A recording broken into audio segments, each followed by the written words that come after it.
Marsha. Ang tagalupa na viral ang mukha.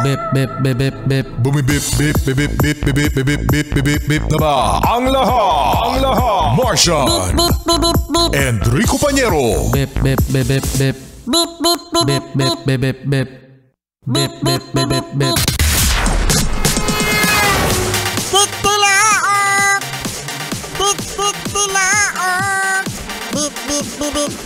Ito na ang 101.1 Yes FM Balitang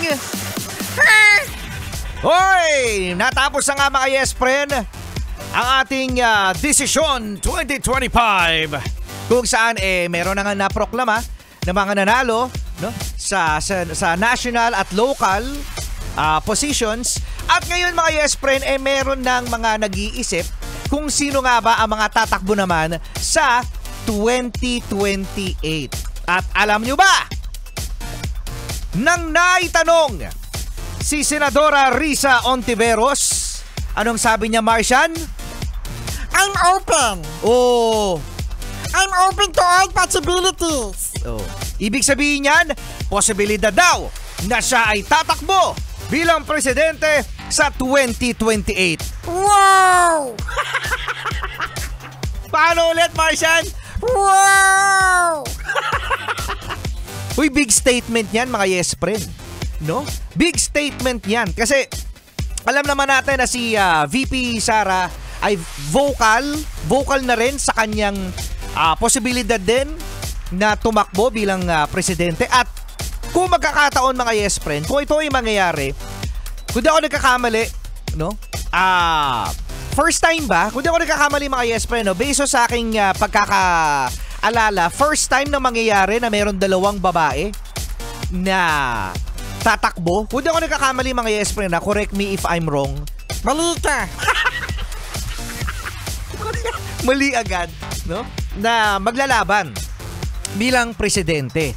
Yan, ang gagawin daw ni Risa Hontiveros kasama ng kanyang mga kaibigan sa politika, mga Yes Friend, ay palalakasin ang opposition. Yan, sa national at saka sa local. Within 9 months. Sa 9 na buwan, mga Yes Friend, yan daw ay critical para magsanib puwersa ang opposition at mga kakampi para nang sa ganon ay mapagplanuhan ang kanilang mga susunod na hakbang. Yan, no? So, ano kaya mangyayari, mga Yes Friend, no? Alam mo, ito nga yung naisip ko rin ni Marcian, na kapag ang isang politiko ay tinanong kung siya ay tatakbo, dapat siguro wag ka muna mag-say open to possibilities, no? Magpabebe ka muna. Magpabebe ka muna.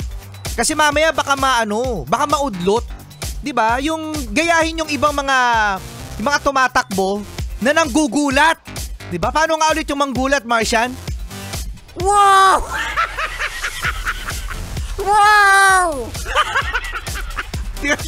Yun na ganun manggulat, 'di ba, no? Mga Yes, yung para bang masosorpresa ka. Kasi if ever nga na sinabi nga ni Senadora Risa Hontiveros sa tatakbo siya, para bang okay, tatakbo si Senadora kasi sa 2028 naman, mga Yes Friend, doon mag-i-end ang kanyang term bilang senadora. So ngayon, mga Yes Friend, ano pang posisyon? So open nga si Risa pagkatapos, mga Yes Friend, after the election. Alam naman natin na talagang maganda ang numbers ng nakuha nila Bam Aquino at ni Kiko Pangilinan. So that means, at saka yung kanilang party list, di ba, na akbayan. Kaya doon nakita yung numbers na malakas pala tayo, no? Mas lumakas pala tayo. So that means na may possibility na mas malakas tayo sa 2028. Wow! So good luck, mga Yes Friend, no? Nagpaplano na, no? Kasama niyo pa rin Enrico Pañero. Wow! At Marcian the Cute! Paano ulit? Wow!